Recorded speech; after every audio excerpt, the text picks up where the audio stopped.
Greetings, fundraisers. I'm Don Wego, and it's that time once again to buckle up for a new episode of Raise Nation Radio, the one and only podcast made to inspire and fundraisers like you to continue making impact in our communities, building better tomorrows, and exchanging ideas. So whether you're a trailblazer or seasoned pro, you'll pick up the trends that transform your fundraising. And together, we'll dive into lively conversations and chat with industry-leading fundraisers and thought leaders to explore hot-button issues and innovative ideas. So stay with us for the next 30 minutes while we inspire you to embrace the future of fundraising. And on that note, the future of fundraising, which I'm not so sure if it's the future or if it's the now, but we're going to get going on a really great topic. I have the pleasure of introducing to our Raise Nation radio audience, Steve Latham from Donate Stock. And so we couldn't be more appropriate when we say future of fundraising and let's get going and the next evolution of payment and all that stuff that I hope I'm going to learn about today. But Steve, how are you? Welcome to Raise Nation Radio. Doing well. Thank you for having me. Well, it's so great to have you, but I do want our audience to get to know you a little bit better. So can you just give us, the 411? And I always date myself when I say that. Well, my daughter's like, Mom, you're making yourself sound so old, but you know what? I'm going to go with it. I'd love to know your background and how did you get here? You're kind of at the crossroads of, financial technology, philanthropy, giving, stock. Like, how did that all come together and how did you get there? Would you mind sharing that? Yeah, I'll try to give you the abridged version. I started my career in finance. I was an analyst, then I went to business school. After that, I went into private equity investing. And then, like a lot of people in the late 90s, early 2000s, got excited about technology startups. So I joined a software startup in 1999 and kind of been in that space ever since then in technology and innovation and doing fun, disruptive things. And then I started a couple of companies in the marketing technology space, started my career in Texas, spent about a decade in New York, and then just moved back to Texas 2 years ago during COVID, actually. And it was about that time when I started thinking about career choices and what I want to do. I kind of always focused on success. And then, when I turned 50, it was more about let's, think about what's more important and more of things about thinking about significance more than success. And that was where I really you've always had a strong kind of, I don't know if you want to call it altruistic benevolence or empathetic, side of me. My mom was a fundraiser for the American Cancer Society when I was growing up. Oh. So spent a lot of time setting up signs at golf courses, doing fundraisers, et cetera. And I'd always believe you should give back along the way, not wait till the end of life to start giving back. So I was thinking about what I wanted to do next. The last company I was with, had a nice exit, and I was thinking about, do I want to stay in marketing, advertising, technology? The answer was absolutely not. I want to do something that's actually going to make the world better. And this idea of making charitable stock gifting came about from my own experience. About over a decade ago, a friend of mine had told me about the benefits of donating appreciated stock to a nonprofit instead of cash. Namely, that if you have stock that you've held a long time, if you donate that stock, you can avoid the capital gains tax on it. Whereas if you sold the stock and donate the cash, you're going to pay the capital gains tax, and the nonprofit gets a lot less. They're getting a smaller donation, and you get you can't have as much impact, and the tax benefits aren't nearly as good. So I thought that sounds too good to be true. I went through the process of trying to make a charitable stock gift. It was such a painful process doing it on my own that I never did it again, and that was over a decade ago. And about 2 years ago, I was thinking about that and assumed someone had made it easy for donors and efficient and streamlined and automated and digitalized. Found out that no one had. And that was really the inspiration for what became Donate Stock. And I really then found like this is a place where, I think if you remember Good to Great, dating ourselves here, like there's this idea, like if you can find something you're passionate about and that you're good at and that can actually, be economically sustainable, like that's your sweet spot. Like that's what you should do. And that was really felt like that. This is more of a, kind of a mission, as much of it as a commercial opportunity. It's also about really bringing new ways for nonprofits to access fundraising, new opportunities.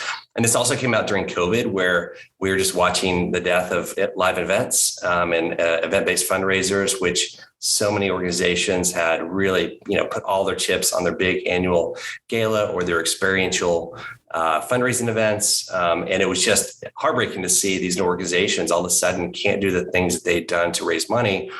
At the same time, those in the healthcare and humanitarian services are getting asked to do more, right? Because they were there to help pick up the slack all these people in need during COVID and pandemic and physical, mental health, everything. And then they were not able to raise money. So they're having to lay people off at the same time. It's just a really hard thing to watch. And that's when I felt a sense of urgency. Like, we really need to bring this to market now, because households have been sitting on massive accumulation of wealth in terms of their stock portfolios, but they always think about donating to nonprofits from their checking account or from their credit card. And that's a tiny, if you look at household financial assets, only about for every dollar they have in checking savings, they have about $7 to $8 in investments. So it's a much bigger pool. It's discretionary. It's a much better way for them to support causes. And with stock, it's much more tax advantage than donating through cash or credit. So it was just like, we need to make this happen now. So it was kind of, we try to, we made a baby in 3 months to get our kind of initial prototype up in December 2020 with a handful of nonprofits. There was, really good feedback. We said, let's go really grow this. And that was really kind of how it came about. And then, so I can tell you that the rest of the story as we go through the questions. I don't want to just sit here and do a soliloquy for the next 30 minutes. Wow. I'm so intrigued, and I'm feeling a little deja vu, because One Cause kind of got its start the same exact way.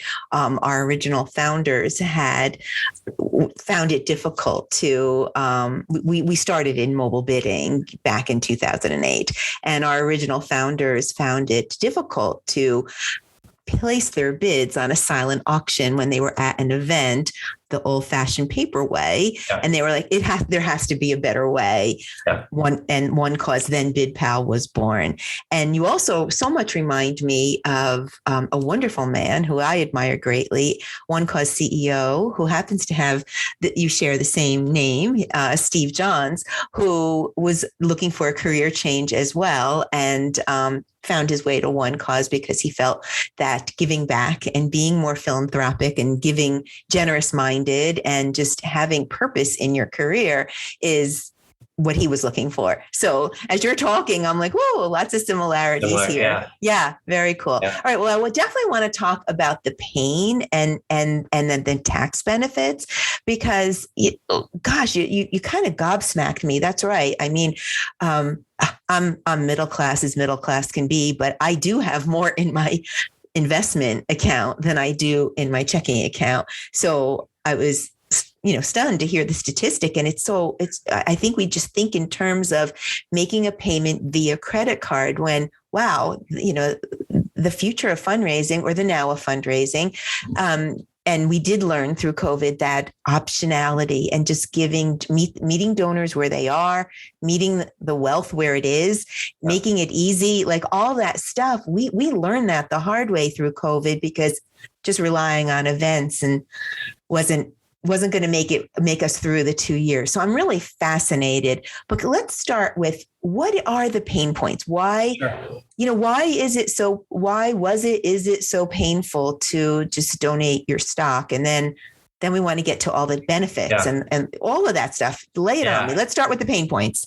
Yeah, and there's really two sides to answering that question. And that was my big question when I started this: is why do so few people donate stock? Why do so few nonprofits actually solicit or promote stock gifting? And I kind of knew the front end of that, like why it's hard for donors, because I'd been through that experience. If you want to donate stock to a nonprofit, you call them up and they say, okay, yeah, but you have to contact your broker and you have to do it through them. Contact your broker, they send you a form. You then have to go back to the nonprofit to get their DTC and their account, their name, their address, all that. DTC? What's DTC? DTC is basically the number of their brokerage in the depository trust company system. It's right. So I'm out already. Yeah. You said DTC, and I'm like, I'm out. Right. Okay. You wouldn't know, right? You're like, what's a DTC number? It's a brokerage number, basically. Every brokerage has a unique 4-digit number, and that's how they know how to route the stock from point A to point B, or account A to account B. And then you got got to go out to brokerage and fill out a form with them. And then you have to submit that. And when I did it, you couldn't just upload it. You actually had to bring it in or fax it. Didn't have a fax machine, so I had to hand deliver it. It was hours of research and calls and emails and faxing that or delivery that I finally said was too much hassle, not worth the benefit. And that was really the original pain point we set out to solve. And what was interesting is, and we solved that pretty well. We made it easy where a donor and just literally in first time, 5 to 10 minutes can create an account, provide the brokerage info and initiate the stock gift all online in a few steps. But then we found out on the nonprofit side, there were two major structural problems. The first of all, that 99% of charities can't get a brokerage account because the brokerages have what are called KYC, know your customer, and AML, anti-money laundering compliance requirements, and which translates into a cost for them. And unfortunately, a lot of small nonprofits have just been, very high, more predisposed for illicit purposes, for fraud, for money laundering. So there's a really high bar if you're going to serve a small nonprofit to make sure that you really have an understanding of knowing your customer. And it takes time and effort to go do that. And it's a cost to the brokerages. The other issue is that small nonprofits generally don't have much in the way of assets. Brokers don't make money selling stock anymore. They make money building assets. So they want assets under management. And if you're a small nonprofit that says, hey, we get $50,000 a year in stock gifts, we just want to sell the stock and move it into our bank account, because nonprofits don't keep the stock, you donate to them. I was going to ask you that. Yeah. So, if I have Home Depot stock and I want to donate it, I just transfer my Home Depot shares to XYZ and then they hold stock. But no, they actually liquidate it into cash. Because they're not investment managers. And generally, the stock they're getting has run up and it can go down, as we've seen in the last 6 months. Like what can go down. You don't want to be the CEO of a nonprofit that held $100,000 stock gift and then it turned into $50,000. Okay. So it's an immediate liquidation. They all sell it. Yeah. Okay. Got funds and charities all do the same thing. They sell the stock and then they move the money into either their endowment funds managed by somebody or their operating account. A lot of nonprofits are like, we're hand to mouth. Whatever we get goes right into our operating account to pay for salaries and overhead. So we found that there's a big problem there, that because right when we launched in like a beta in 2020, in December 2020, with a handful of nonprofits on the platform, and then we started getting inbounds. And these small nonprofits were saying, well, we have a problem. We don't have a brokerage account. We can't get one. They had gone to Vanguard and Fidelity and E-Trade and these guys. And they kept hearing the same thing. We just can't. We have a policy against serving small nonprofits. Unless you have a friend on the board who has serious clout with the brokerage, it's tough to do that, to get a brokerage account. So that was one problem we found. The other problem we found, which was completely unbeknownst to us when we got started, was that there's a really big challenge. If you donated stock to, let's say, Boys and Girls Club of Chicago, just pulling a charity out of the air, and you want to donate stock to them. Now, let's say you own Apple stock, like it's the most widely held, highest market cap stock out there. 1 in 5 donations we process are Apple stock. So everybody owns Apple. It's up 5x in the last 5 years. It's up 10x in the last 10 years. It's a great stock to donate. Well, if you and 5 other people all donate stock to the same organization around the same time, your identity does not travel with stock. So all they'll see in the brokerage account is 5 shares of Apple showed up, another 5 shares, another 5 shares. If you have not told them, I'm donating 5 shares of Apple on this date, they have no way of knowing that it's your stock. So what happens is, and this happens for really large donations. I was speaking to the head of a large university endowment fund. He says, we'll get $1 million stock and, hit our account and post our account. We won't know who it is for 6 months because they don't tell us in advance. When they raise their hand is when I've not received any acknowledgement, not a note, not a call. Ouch. I gave you $100,000, $1 million gift, $500,000, whatever, $10,000 gift. I gave you a really generous gift. And I don't even get a thank you note. I at least get a receipt. And then the nonprofit's response is, we're sorry, what did you donate and when? And we'll go research it. So then they have to go back and see, did we get 100 shares of Apple on this around this time frame? They'll say, yeah, this is one of our unclaimed lots that we received. And then they'll go back and say, we got your stock, here's your receipt. But it's a really bad donor experience. What you're saying. Earlier, of course, and donor experience is everything. We've learned that, especially with trust, right? You need, where'd my money go?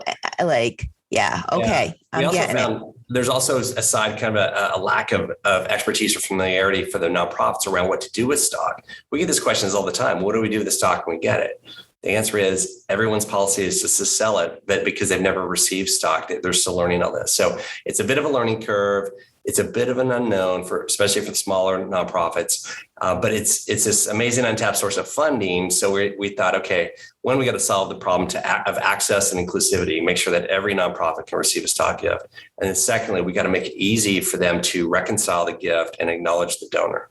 And those were the two big structural problems that we had no idea when we got into this, but those ended up being, some of the hardest problems to solve. And important problems to solve at that. Yeah. Donor recognition. Thank you. The gratitude, having big donors trust the organization they're donating to. We just learned that from research that trust is the number one factor this year when donors make a decision to donate to a nonprofit. So now I'm hearing a lot of pain, Steve. I've got to be honest with you. From the donor side, from the nonprofit side, I'm hearing a lot of pain. Never been really fully utilized, right? Exactly. Okay. So donate stock solves all of that. Is that right? Do I have to edit this out now? Do you solve all of that? We do. Yeah. Wow. This is what's so exciting is we've really figured out how to solve what before was kind of an unsolvable problem. So we look at it for two sides. One is make the donor experience easy, allow them to donate what they want, when they want, quickly, easily, give them notification, give them transparency in the process. That's another problem is missing is after the donor donates the stock, executes it, a lot of times there's an expectation that it's immediate or instantaneous, just like any other type of transfer is. You Venmo somebody, they get it in 1 minute or 30 seconds, right? So we're kind of used to this instantaneous. Well, stock takes time to get transfer, for the transfer instructions to be submitted, to get go through the system and end up in the account, and then the nonprofit has to check their brokerage account to see if the stock came in. Then they have to make sure they know it's your stock. Then they can acknowledge the gift. Those are a lot of assumptions and they rarely all hold true. So what happens is donors, I just gave you $10,000 of stock left in my account. Have you got it? Have you received it? Let me know. And they're like, we don't even know what you're talking about. Stock. So it's a really, the opacity of the process is very opaque and it makes it very difficult. So we said there's a lot of pain points here. So first, let's make it easy for the donor so they can initiate it, give them a notification once it's been submitted. We also then tackle the two problems on the back end for the nonprofits. First of all, we created a 501c3 Donate Stock Charitable. We have our own site, donatestockcharitable.org, so you can learn all about it.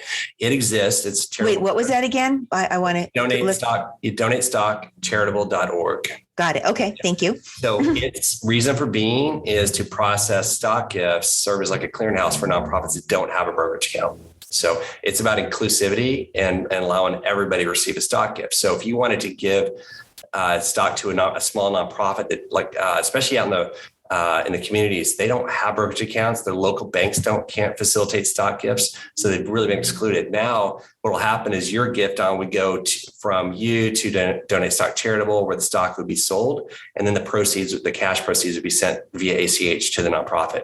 So how long does that process take? If I'm donating 100 shares of Apple to...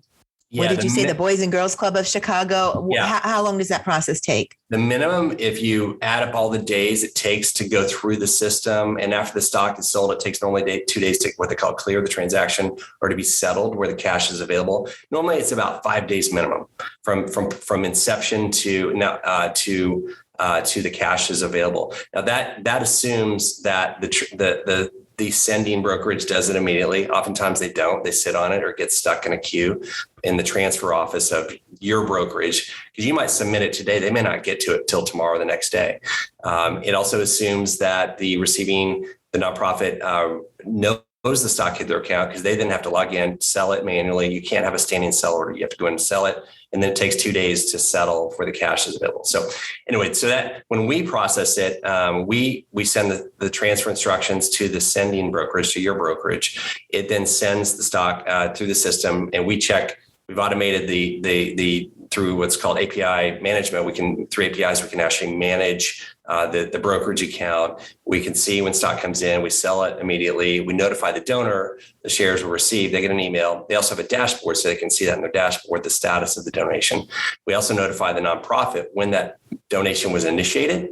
So when you initiate that, the nonprofit gets an email saying, "Hey, Don Lego just did a donate 100 shares of Apple, and they know it's coming. When the stock hits our account, we sell it, we notify the donor and the nonprofit, and then we schedule the payment to the nonprofits of the proceeds. And we generally do that by them signing up with us, providing their banking information, points of contact, a couple of things we need to verify their eligibility to receive gifts as a 501c3. And once they've done that, then it's just all automated, and it's really efficient and easy with full transparency. So it's really providing the inclusivity that's needed for all nonprofits to benefit from stock gifting, and then making it very efficient, transparent with full reporting and notifications. And then we also have some proprietary approaches to reconciling stock gifts. So if you and I and 5 other people all donated 10 shares of Apple today, and only, let's say, so 50 shares were donated, but only 30 arrived by this time next week, we'd actually know whose stock arrived and whose didn't. So by reconciling that for each donor, you can quickly acknowledge them. We'll actually then send them the acknowledgement letter and the receipt. Thank you for your donation to Boys and Girls Club of Chicago through Donate Stock Charitable. Here's your tax receipt. And we'll show them with full transparency. Here's the value of the stock when you transferred it. Here's the value when it's received and cleared. Here's the value of your gift. And so the value to the donor is the same as the value for the nonprofit. So it's really easy to match up from an auditing, reporting standpoint. So it just removes the friction and the lack of transparency to make it fast, easy, efficient, and accurate. Wow. So check. You've really solved for everything. So for a nonprofit, what's the setup? I think I know the answer, and I'm a little bit amazed. You just go to donatestock.com, right? And you can actually set up your page. I believe it's not that expensive, and your first transaction is covered by the setup. Do I have that wrong? And I apologize if I do, but let's look at the nonprofit Sure. saying, okay, I'm in. Yeah. How do I get started with Donate Stock? Can you take us through that process? Absolutely. So last year, we actually downloaded all the data for about somewhere between 1.2 and 1.5 million charities.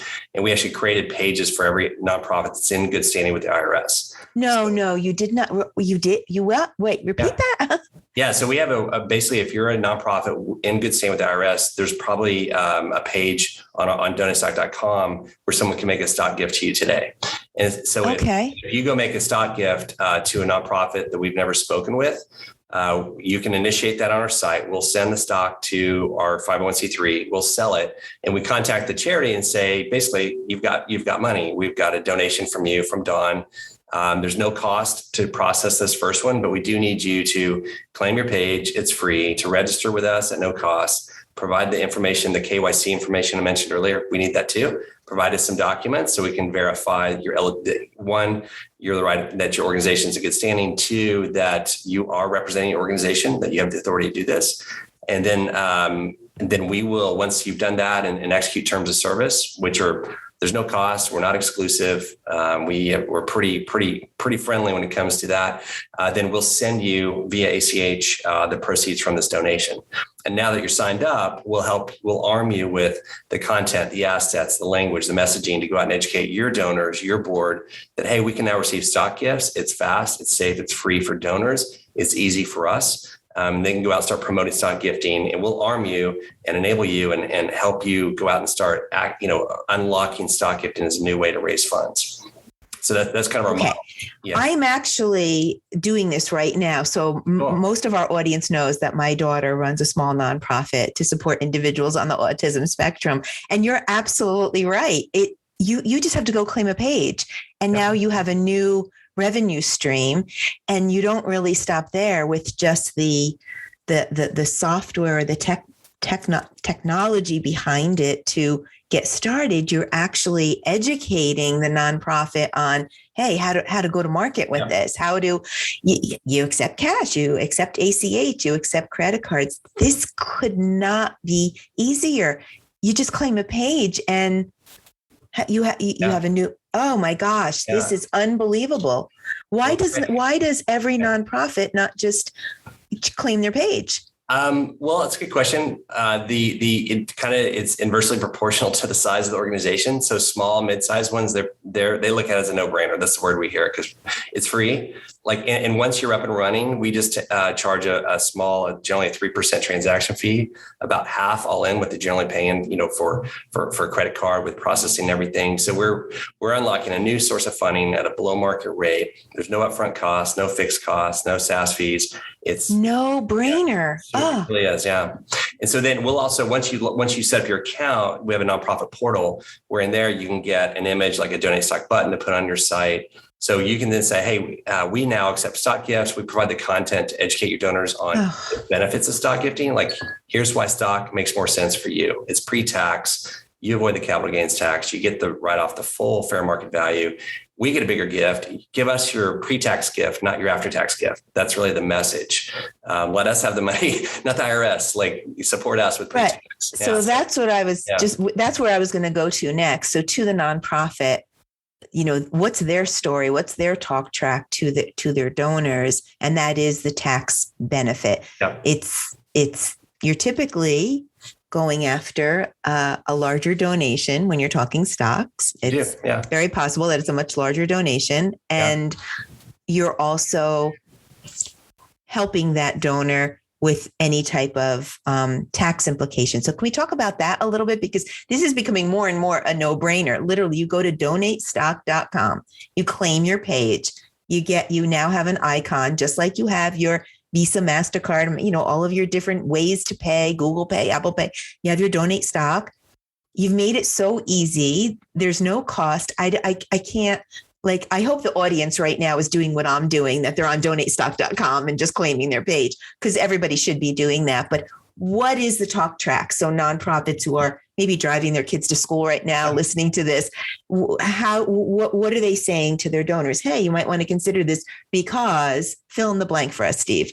Well, it's more tax advantage for you, because if you give stock, you're getting, basically you're avoiding tax legally on the capital gains, and you're getting a bigger donation deduction, itemized deduction, because you can donate the fair value of it. If you've owned it more than a year, that's the key. You have to, IRS requires it to be a long-term gain. So if you've held it a year plus, then it's long-term, and you can get to, you write off the fair value, regardless of what you paid for it.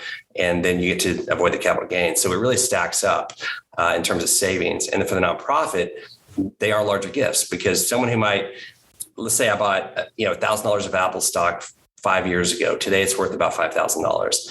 If I donate that, then my tax savings, I won't bore you with the math, they'll add up to about $2,500 in tax savings that I'm going to save by giving you $5,000 of stock that I paid $1,000 for.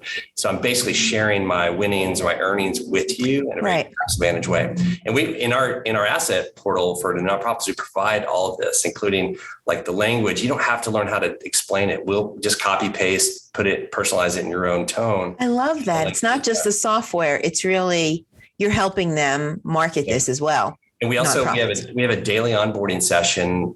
We have live support, which is unique in our industry. If you get a chat during business hours, you'll get a person. We have live support. We're live onboarding every day at noon Central, where we'll actually walk you through the playbook. So we have a kind of a how to get started, implement your button. I see that. Right. I see it. Then here's a letter to your board informing them and asking them to make a donation so they can try and just get here's a letter to your nonprofit or to your supporters. Put this in your, do a press release, say, hey, we can now accept stock gifts. It's just, put out locally. There's a lot of things you can do. Here's some social posts. We provide all this templates you need to start just promoting and say, here's a new, more a tax advantage way to give. It's fast, it's safe, it's free for you as a donor. It's more tax advantage for you, better for us. Everybody wins. This is a new way to support us. You might be feeling cash poor, but you probably stock rich if you look into your, what you have and how long you've owned it. And so that's what just makes it a real win-win for everybody. We've had some amazing guests on Raise Nation Radio, but I would have to say this is probably the one episode where our audience can listen and literally, or while they're listening, start fundraising in a brand new way. I need, let's talk about some success stories because I know that's next, right? how many customers are, how many nonprofits are you currently working with? But is there any story that stands out to you that, that could be the icing on the cake to this story? Yeah.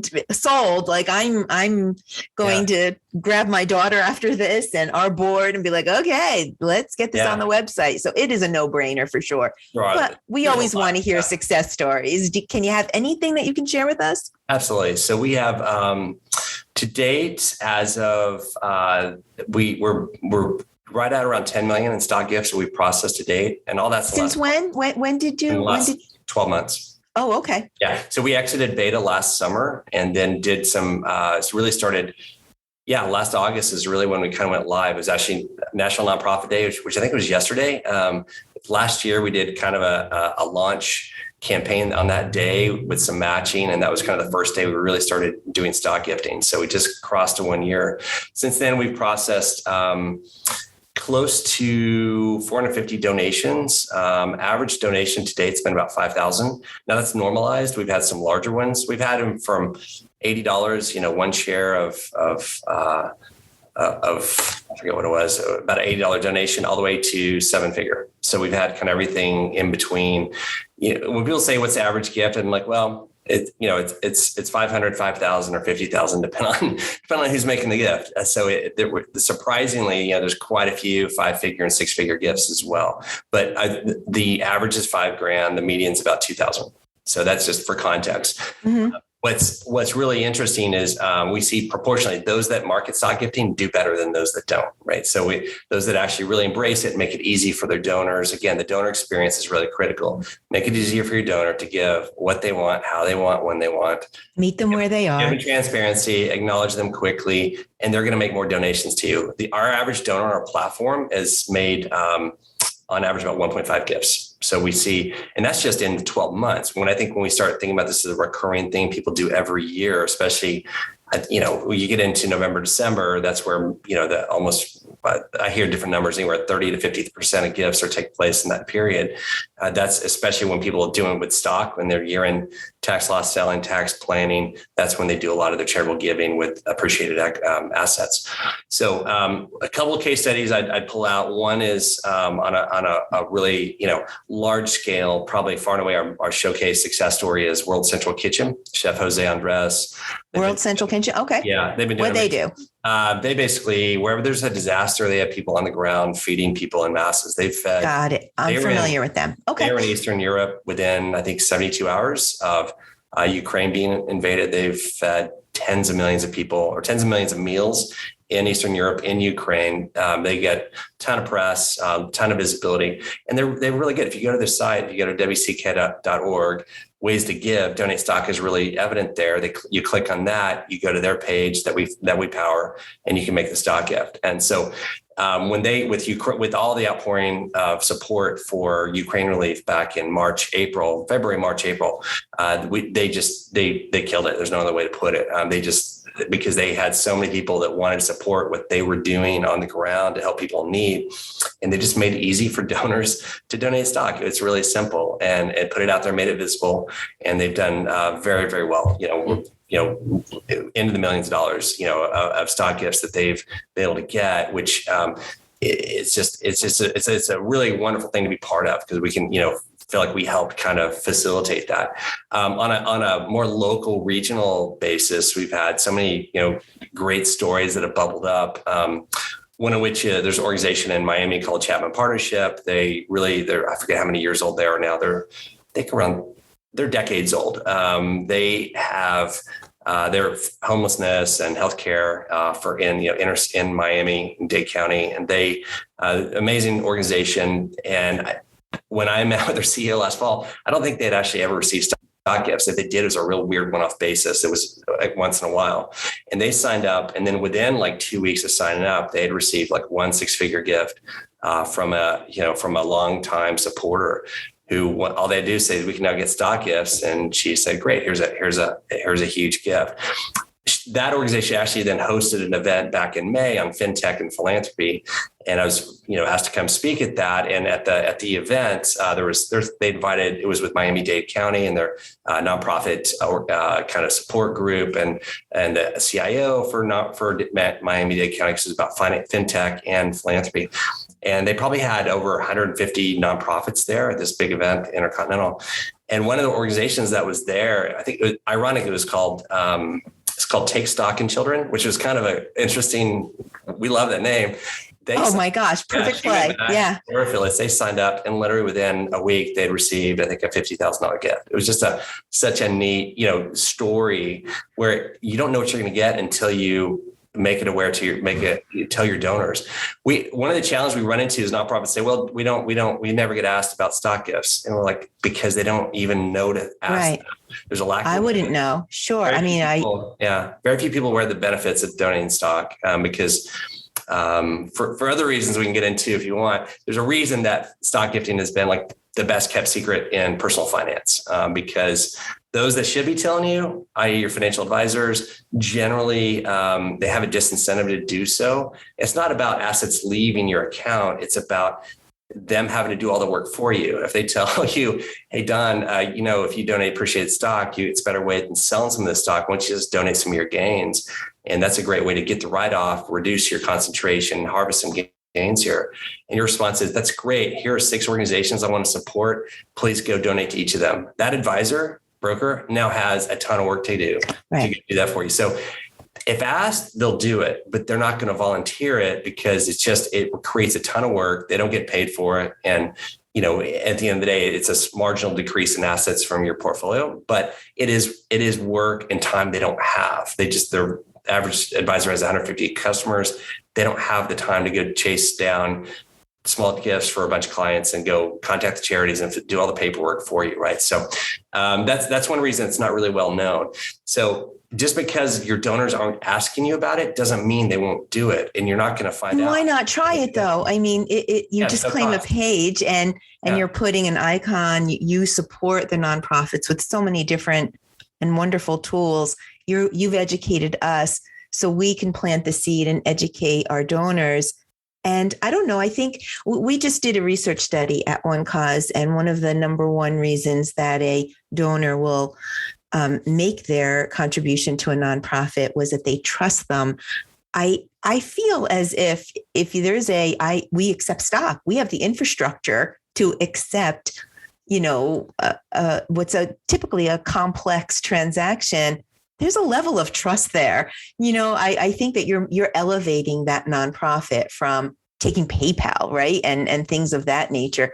I think you've just elevated their presence and you've given the optionality and you've allowed nonprofits to meet the donors where they are. It's just fascinating. How I can't believe we've talked for 30 minutes solid, and I've hung on your every word. We will be claiming our page later today for sure. It is absolutely a no-brainer. But how do we get in touch with you? We talked a couple of times. It's donatestock.com. But if somebody needs more from you or wants to speak to you, how do we get in touch with Steve Latham? Well, we have live chat. You can submit a contact form. We've made it where you can claim your page. We provide all the information, FAQs, where in theory you could go do all this yourself. But we have a daily briefing for organizations that have not yet registered that are thinking about it. What's to think about? But okay. Yeah, if they have questions, right? There's a lot of this is brand new for a lot of organizations, and then we have daily kind of onboarding sessions as well. So those are 2 separate sessions we have basically every day to every day. Wow. You've done such a great job. I mean, you didn't just solve a problem and throw some solution to it. You really put a lot of intentionality and thought behind every step of it. So I applaud what you're doing. Yeah. If we're going to see you in person, are you out and about at all? I'm attending this conference in a couple of weeks. Yeah. Oh, what's the name of it? Would I know of it by any chance? Maybe there is a conference in Chicago. Yeah, we're excited. Yeah, we're super excited to welcome the Donate Stock team to the RAISE conference coming up in Chicago in just a couple of weeks. We're recording just in August, right before the conference. And I believe, Steve, you're going to be participating on a panel discussion. The future of fundraising, but it's not the future. It's the now, isn't it? It's think of it as next gen philanthropy. It's a new way of thinking about how to make it easy for your donors and improve that donor experience and position yourself to get more of their investment wallet. So we're excited. I think every nonprofit should say to a donor, how do you want to give? You want to write a check? Fine. Do you want to do credit card? Do you want to do ACH? You want to do PayPal? You want to donate stock? You want to donate crypto? Take your pick, right? Whatever is easiest for you, we're going to want to facilitate that and make the experience as pleasant as possible for you. And that's what research tells us that donors want, for sure. User experience, customer experience, donor experience. Every nonprofit, whether they want to admit it or not, are in the donor experience game. They're competing for share of wallet with 1.5 million other nonprofits. And there are some great causes out there. And those that do a great job of engaging their donors and telling their story, right? Telling the story, connecting with them on an emotional level and making it easy for them to do financial transactions, they're going to win. And I think that's our hope, is to be part of that and help them, at least shore up some areas and position them for success. I love your story. I love your passion. I mean, it's so much more than a software solution. I can't wait for you to meet Steve Johns personally at Raise, because I'm hearing so many similarities between the two Steves. But you're really changing the trajectory of giving, for sure. And I applaud what you do. Yeah. Thank goodness that you had a difficult experience years ago, and we're like, hey, there needs to be a better way, because you're just doing some really great things. Fearless Fundraisers, I hope you heard that. And I hope you're going to donatestock.com right now, just claiming your page. And remember, your first transaction is free as well. So just give it a try and get all the education. Come visit us at Raise, learn more, and then give Donate Stock a call. Unfortunately, that's about all we have time for today. I really want to thank you for listening in. We hope you enjoyed today's Raise Nation topic and your daily dose of fundraising inspiration. Tune in for a new episode release every Thursday at 12:30 p.m. That's Thursdays, 12:30 p.m., new releases. In the meantime, be sure to listen to all the episodes on Raise Nation Radio. Follow the channel that you like best. We stream on 10 channels and on demand at onecause.com. But you can get the notifications about our new guests, and you could tune in to some other special episodes. We know that you fundraisers are doing amazing things to build better communities and build better tomorrows. All your stories are awe-inspiring. You won't want to miss a single episode, and you won't want to miss trends and tips like we just heard today, so that you could capture those big donations as well. I would like to thank our sponsor, One Cause, for making the episode possible. One Cause is driving the future of fundraising with easy-to-use software solutions that help nonprofits connect with their donors. Be sure to check One Cause out at onecause.com and visit the resource tab on the homepage for a broad catalog of ebooks and blogs and all sorts of information that you'll find helpful. A huge shout out and thanks to my guest, Steve Latham, CEO and founder of Donate Stock, shared just some awe-inspiring information with us today. I appreciate your very authentic and educational voice. I have to ask you one last thing. Any last words of inspiration for our audience? I just say that the beauty is in the struggle. That's where the growth and the opportunities come from. So view challenges as opportunities to grow. I love that. The beauty is in the struggle. Well, not that I want anybody to struggle, but I get what you're saying. Well, thank you so much for being a guest. I'll see you in a couple of weeks at the Raise conference. We're looking forward to it. I'm looking forward to claiming my daughter's page for her nonprofit and hopefully getting our first stock transaction. But Fearless Fundraisers, that is a wrap. Until next time, I'm Dawn Lego. This is Raise Nation Radio. You stay fearless out there.